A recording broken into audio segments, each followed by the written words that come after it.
এই family card ব্যক্তিগতভাবে আমার জন্য আজকের দিনটি খুবই ইমোশনাল।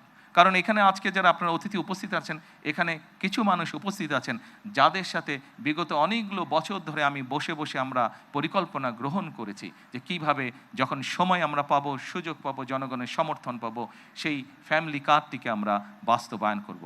আল্লাহ তাআলা রব্বুল আলামিনের রহমতে আজকে আমাদের সেই দিনটি উপস্থিত, যেই দিনে আমরা আমাদের এই প্রতিশ্রুতি রক্ষা করতে সক্ষম হয়েছি। সেজন্যই আজকে আমার জন্য যেমন একটি ইমোশনাল দিন, আমি মনে করি আমার সরকার এবং আমার দল বাংলাদেশ জাতীয়তাবাদী দলের জন্য একটি ঐতিহাসিক এবং একটি ইমোশনাল দিন আজকে।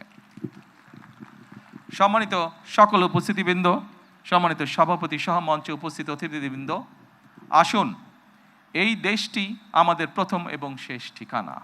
এই দেশের মানুষের প্রত্যাশা বর্তমান নির্বাচিত সরকারের কাছে অনেক, সেটি আমরা বুঝতে পারি। কিন্তু একই সাথে আমরা যদি বাস্তবতা বিবেচনা করি এবং সমসাময়িক ঘটনা, মধ্যপ্রাচ্যের যে পরিস্থিতি, সকল কিছু যদি বিবেচনা করি, তাহলে আমরা যে প্রতিশ্রুতিগুলো দিয়েছিলাম, আমরা অবশ্যই আমাদের প্রতিশ্রুতি থেকে বিন্দুমাত্র আমরা অবস্থান পরিবর্তন করব না। হয়তো সমসাময়িক বৈশ্বিক পরিস্থিতির কারণে ক্ষেত্র বিশেষে হয়তো আমাদের কিছু কিছু ক্ষেত্রে সময় বেশি লাগতে পারে প্রতিশ্রুতিগুলো বাস্তবায়নের জন্য।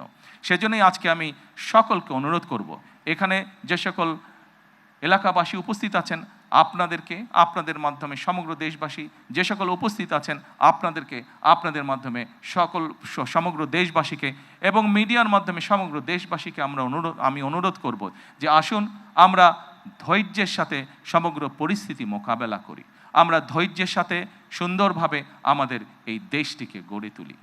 সম্মানিত সকল অতিথিবৃন্দ, আমি নির্বাচনের সময় একটি কথা প্রায় বলতাম, প্রত্যেকটি নির্বাচনী জনসভায় আমি একটি কথা আমার বক্তব্যের শেষে আমি তুলে ধরতাম।